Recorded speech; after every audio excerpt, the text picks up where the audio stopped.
이 바이오의약품을 비롯한 의료기기, 체외 진단기에 대한 규제를 완화하자는 내용이 담긴 세 가지의 법률안이 국회 첫 관문을 통과했습니다. 국회 본회의 통과를 앞두고 있는 가운데 제약바이오업계에서는 의결된 법안 가운데 첨단 재생바이오법에 대한 실효성을 두고 의문감을 드러내고 있다고 하는데요. 자세한 내용은 취재기자와 함께 이야기 나눠보도록 하겠습니다.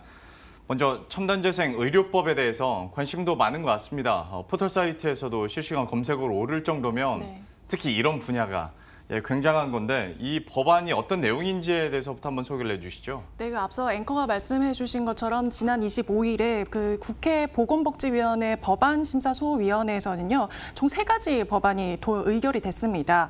혁신 의료기기를 시작으로요, 최진단 의료기기, 그리고 지금 다룰 첨단 재생의료법입니다. 첨단 재생의료법의 명확한 이름은요, 첨단 재생의료 및 첨단 바이오의약품에 관한 법률안인데요. 하지만 이번에 소위원회에 의결된 법안 이번이 조금 바뀌었습니다.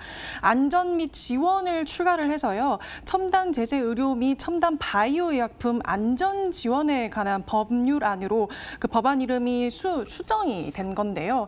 기존에는 바이오 의약품이 약사법이나 그 생명윤리법 등으로 분류가 되었는데, 하지만 이제 바이오 의약품 자체 규정만이 이게 만들어지면서 세포 치료제나 또 유전자 치료제 등에 대한 임상 연구를 보다 활성화시키고 또 바이오 의약품을 허가를 신속히 이뤄질 수 있도록 하겠다는 겁니다. 또 희귀질환 그 질환을 앓고 있는 환자들의 치료 기회 역시 확대될 것으로 내다보고 있습니다. 그런데 이번 수정된 법안 의결로 인해서 바이오업계에서는 좀 회의적인 시각이라고 들었는데 그 이유가 뭡니까? 구체적으로 조건부 허가 대상을 축소를 시킨 것에서 업계에서는 회의적인 시각을 두고 있었는데요. 먼저 조건부 허가에 대한 정의부터 좀 설명을 드리겠습니다. 임상 연구에서는 가장 초기 단계인 임상 1상, 그리고 임상 2상, 또 마지막 단계 임상 3상으로 분류가 되는데요.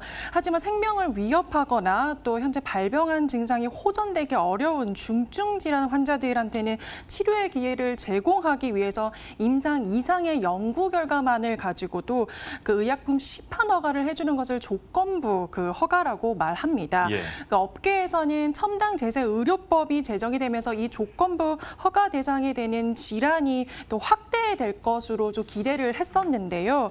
세부적으로는 그 일상 기능을 수행을 하는데 심각한 지장을 주는 비가역적 질병, 쉽게 말하면 그 회복이 불가능한 상태인 그 질병이고요.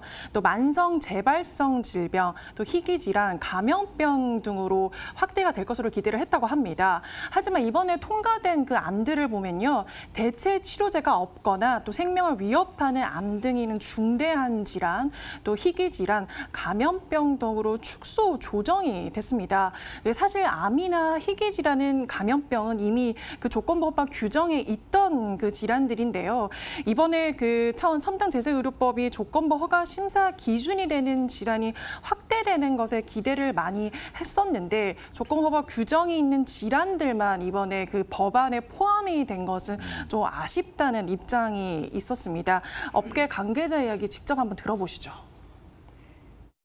조건부 허가 대상 질환이 축소된 점은 아쉽게 생각합니다. 또한 현장에서 실무자가 기존의 합성의약품을 심사하던 프레임을 버리지 않으면 완화를 위한 또 다른 규제가 생산될 소지가 있어서 우려스럽고요. 말뿐인 완화가 아니라 현장의 목소리에 귀를 기울여 줬으면 좋겠습니다. 그러니까 이 조건부 허가라는 게 이미 규정이 됐던 건데, 그리고 바이오업계에서는 더 확대되길 바랬던 건데 그렇게 안 되니까 말 그대로 이제 바이오업계에서는 좀 성에 안 찼던 거고. 시민단체 쪽에서도 약간 좀 부정적인 얘기가 나온다고 그러는데 이건 또 결이 다른 회의적인 시각일 것 같거든요. 어떻습니까? 네, 그 바이오업계에서 그 회의적인 시각과는 조금 다른데요. 첨단 재생의료법이 통과가 되면 안정성이 검증되지 않은 그 조기 기술이 상용화를 촉진시키고 또 이는 결국 의료 민영화까지 가는 거 아니냐, 이런 가능성이 높다, 이런 게 시민단체의 생각이었는데요.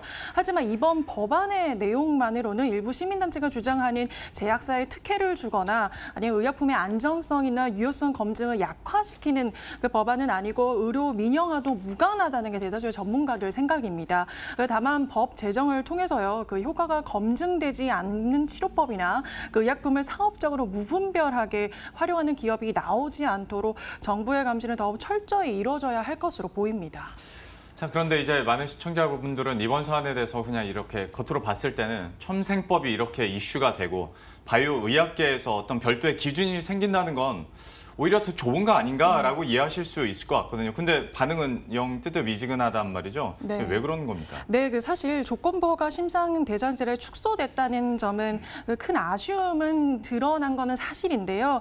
바이오업계가 무조건적으로 부정적인 시간을 내보내는 것은 아닙니다. 예. 첨단 재생 의료법이 생김으로써 바이오 의약품과 또 일반 의약품이 구분하는 법적 근거가 생겼기 때문인데요. 또 다른 업계 관계자의 설명 한번 직접 들어보시겠습니다. 이번 법안 제정으로 이미 시행되고 있는 조건부 허가나 임상시험 간소화 등의 어떤 기존 패스트트랙 제도들이 활성화될 수 있기를 바라는데요.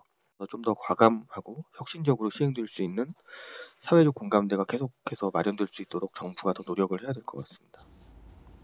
네, 앞서 설명 들으신 것처럼 지금까지 바이오 의약품과 기존의 의약품과 동일하게 진행돼서 임상 시험과 또 상용화 허가 등의 연구 개발 전 과정에서 조금 변화가 있을 것으로 보이는데요. 다만 조건부 허가 대상 질환 등이 축소되는 등의 현장의 목소리가 적절히 반영이 되지 못한 부분도 있어서 법안이 완전히 통과가 되는 후에는 세부적인 내용들을 좀 살펴봐야 될 것으로 보입니다. 예.